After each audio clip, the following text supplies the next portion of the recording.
नमस्कार, मैं हूं शिवम शर्मा और आप देख रहे हैं आइज़म्स न्यूज़। स्वागत है आप सभी लोगों का हमारे खास कार्यक्रम में।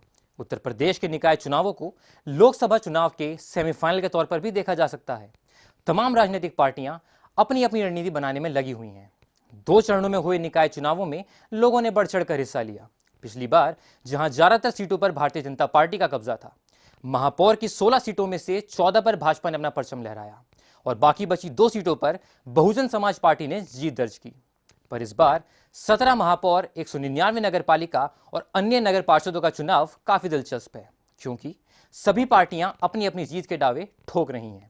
जहां पश्चिमी उत्तर प्रदेश में राष्ट्रीय लोकदल और समाजवादी पार्टी का गठबंधन जोर भर रहा है, वहीं भाजपा भी अपने आप को कम नहीं आंक रही है। बागपत जिले के बड़ौत और जिला गाजियाबाद की मोदी नगर पालिका में पूरे राजनीतिक विश्लेषण को समझने के लिए आइए देखते हैं राहुल चौधरी की खास रिपोर्ट। उत्तर प्रदेश के निकाय चुनाव को 2024 के लोकसभा चुनाव का सेमीफाइनल मानकर सभी पार्टियां मैदान में उतरी हैं। कहते हैं कि उत्तर प्रदेश की राजनीति से केंद्र में सरकार तय होती है, जिस वजह से ये निकाय चुनाव और भी ज्यादा महत्वपूर्ण हो जाता है। पश्चिमी उत्तर प्रदेश की राजनीति इस वक्त सुर्खियों का केंद्र बनी हुई है, जहां पर समाजवादी पार्टी और राष्ट्रीय लोकदल का गठबंधन है, जो इस बार भारतीय जनता पार्टी को कड़ी टक्कर देता हुआ नजर आ रहा है। वैसे दोनों ही पार्टियां अपनी अपनी जीत का दावा कर रही हैं। कि जिस तरह से जो आपने रणनीति तैयार की है और जिस तरह से पूरी ताकत झोंक दी है इस निकाय चुनाव में 2024 के लिए, क्या मानते हैं कि कितनी तैयारी है आपकी? 2024 का ये सेमीफाइनल है जी। और हम केंद्र सरकार की योजना, उत्तर प्रदेश का सुशासन, इसको लेकर के, विकास के मुद्दे को लेकर के हम जा रहे हैं। केंद्र सरकार की योजनाएं और प्रदेश सरकार की योजनाएं, जो भारतीय जनता पार्टी का मूल विचार है, जो समाज के अंतिम व्यक्ति को उसे विकसित करने का जो भारतीय जनता पार्टी का एक विचार है, उस विचार को लेकर के हम विचार को लेकर के जो काम हमने किए हैं, चाहे वो स्वास्थ्य के रूप में हो, चाहे वो शिक्षा के रूप में हो, चाहे वो सड़कों के रूप में हो, उन कामों के आधार पर हम जनता के बीच में जा रहे हैं और निश्चित रूप से कमल खिलेगा। सर, क्या लगता है आपको इस बार जनता किसके साथ है? बदलाव हो रहा है, राष्ट्रीय लोकदल के साथ है। पूरा अधिकतर समाज जो है राष्ट्रीय लोकदल के साथ ही रहेगा और सभी उसी को मतदान करेंगे। और इस चुनाव के बाद में अभी अगले साल जो बड़े वाला चुनाव है वो आने वाला है, उसको देख करके क्या समझते हैं आप? प्रभावित हो सकता है, वो भी प्रभावित होने की पूरी संभावना है। हमारा जो समाज का मतदाता है वो हमारा एक तीर्थ क्षेत्र संवेद शिखर है झारखंड राज्य में, उसकी वजह से बड़ी नाराजगी है। उसको सरकार ने जो है पर्यटन क्षेत्र घोषित किया है। उसके अलावा हमारी जो बड़ौत सीट थी, पहले अनारक्षित थी, सामान्य सीट थी, उसके बाद इस सरकार ने उसको जो है दोबारा से आरक्षित घोषित कर दिया, जिससे हम समाज के, जो हमारी सामान्य समाज है और जैन समाज है और दूसरी समाज है, उसको इससे चुनाव लड़ने से वंचित कर दिया। समझता हूँ कि उनको, जो हमारे कैंडिडेट को, राष्ट्रीय लोकदल के कैंडिडेट को यहाँ से प्यार का वोट मिल रहा है जी। मतलब वो जिस तरीके से उन्होंने पूरे मतलब फील्ड में रहे, इससे पहले चुनाव लड़े, फिर लगातार लोगों के संपर्क में रहे, उनकी सेवा की है, तो उसका अपार समर्थन, प्यार, मोहब्बत जो है। और सबसे बड़ी खुशी की बात यह है कि मतलब हर वर्ग में, चाहे वो किसी मजहब का हो, किसी बिरादरी का हो, उन्हें बराबर समर्थन मिल रहा है। राजनीतिक समीकरण समझने के बाद अब हम बात करते हैं रोजमर्रा के मुद्दों की। बीजेपी सरकार हमेशा अलग अलग मंचों पर कानून व्यवस्था और महिला सुरक्षा पर अपनी पीठ थपथपाती है। इसकी जमीनी हकीकत क्या है और जनता की क्या है उम्मीदें, देखते हैं इस खास रिपोर्ट में। निकाय चुनाव में बहुत सारे ऐसे मुद्दे हैं जिनको मद्देनजर रखते हुए सभी पार्टियां अपनी अपनी ताल ठोक रही हैं। कहीं विकास कार्य, बेरोजगारी, महंगाई, आवारा पशु जैसे मुद्दों पर जोर दिया जा रहा है, तो कहीं कानून व्यवस्था और महिला सुरक्षा पर ताल ठोकी जा रही है। जो हमारी सुरक्षा कर सके, महिलाओं की सुरक्षा कर सके। सबसे बड़ी बात यह है कि आज तक उन्होंने ये नहीं देखा कि कोई जाट है, कोई त्यागी है, कोई ब्राह्मण है, कोई कुछ, सब एकता है, यूनिटी में काम करते हैं ना। अंधेरा रहा करता था कि कोई लड़की, कोई लेडी इस गली में अंदर नहीं जा सकती थी, ठीक। तो इस टाइम सारी लाइट्स, इतनी सब लाइट उस टाइम से ही यहाँ पे बहुत तरक्की हुई है, इसलिए हम सभी उनका समर्थन करते हैं। जो अच्छा काम किया वो बीजेपी ने किया। तो आप कहना चाहिए भारतीय जनता पार्टी की लगातार 4 से 5 चेयरमैनशिप रही है पहली, तो आप उनके कामकाज से मतलब खुश हैं? हम उनके काम से बिल्कुल संतुष्ट है। साफ सफाई बहुत अच्छा काम किया है, रोड बनी है। यहाँ तक कि जब पहले दूसरी सरकार थी, उस सरकार में जब दिल्ली जा रहे थे तो बड़ौदा दिल्ली जाने के गड्ढे में ढबक करते हुए जाते थे जी। अब ऐसा है अब यहाँ से चलते हैं हम 2 घंटे में दिल्ली चल जा, 2 घंटे और 1 घंटे में वापसी भी आ लगे। योगी सरकार जैसी तो सरकार नहीं बनी इस हिंदुस्तान के अंदर, और इतना रहेगा ना बनने की।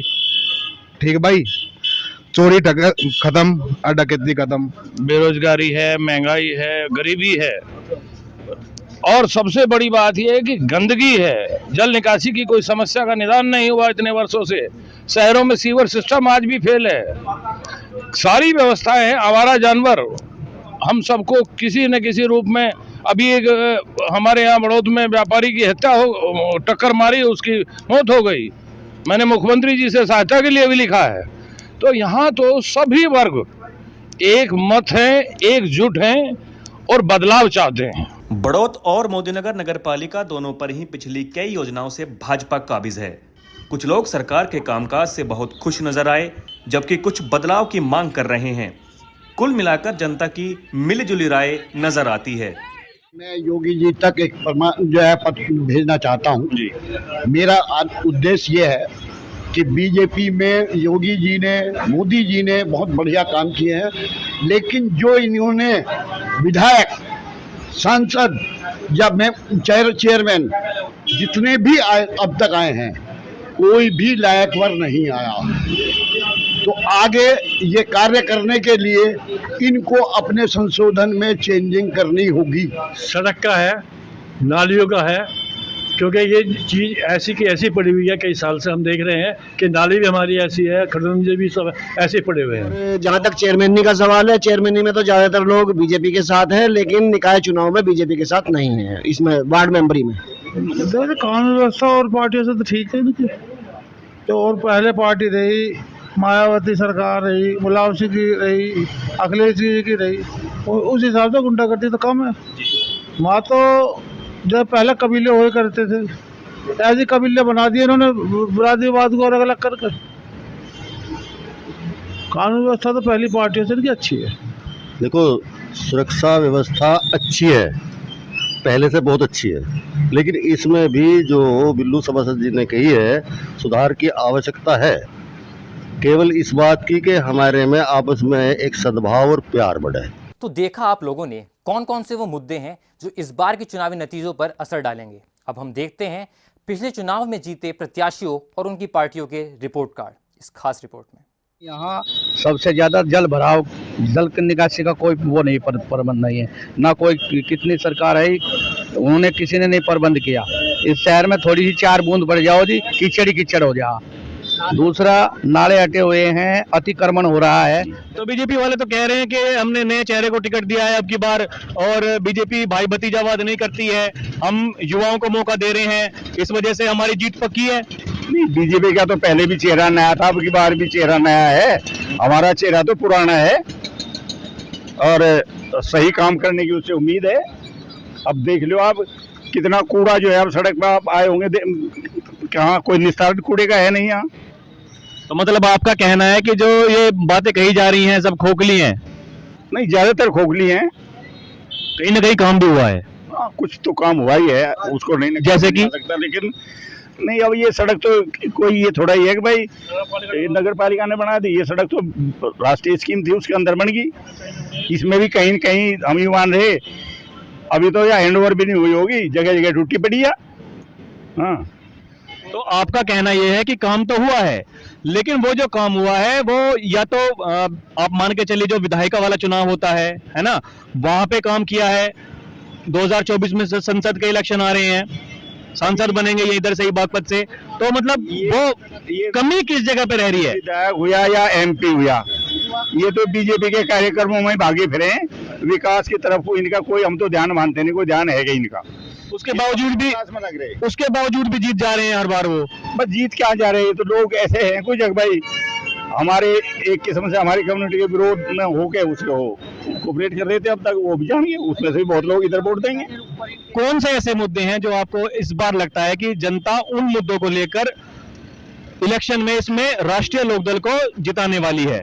एक तो जो भी पैसा विकास का आता है, उसमें से कमीशन खोरी जो चल रही ना, ये कमीशन खोरी हम यूँ कह चलो, अगर थोड़ी बहुत वो ले भी लें, विकास तो करें, उस पैसे को लगाएं, तो जहाँ तक विकास की बात है, ये तो सतत की विकास जो है ना, ये सरकार की ये स्वाभाविक प्रक्रिया है, सतत प्रक्रिया है विकास की। इसमें गवर्नमेंट का कोई हस्तक्षेप नहीं है। कांग्रेस की गवर्नमेंट हुई थी, उसमें भी इसी तरीके से विकास चल रहा था। बीजेपी गवर्नमेंट है, इसमें भी इसी तरीके से विकास चल रहा है। जहाँ तक आवारा पशुओं की समस्या के बारे में आप कह रहे हैं ना, आवारा पशुओं की समस्या 2014 के बाद में क्रिएट हुई है। 2014 से पहले आवारा पशुओं की कोई समस्या नहीं थी। इसलिए जो समाधान मैं बता रहा हूँ, गवर्नमेंट को ये चाहिए कि जो 2014 से पहले प्राविधान था, उस प्राविधान को लागू कर दिया जावे। आवारा पशुओं की समस्या खत्म। ये थी यूपी निकाय चुनाव पर हमारी खास पेशकश। अगली बार ऐसे ही किसी और मुद्दे के साथ आपके साथ रूबरू होंगे।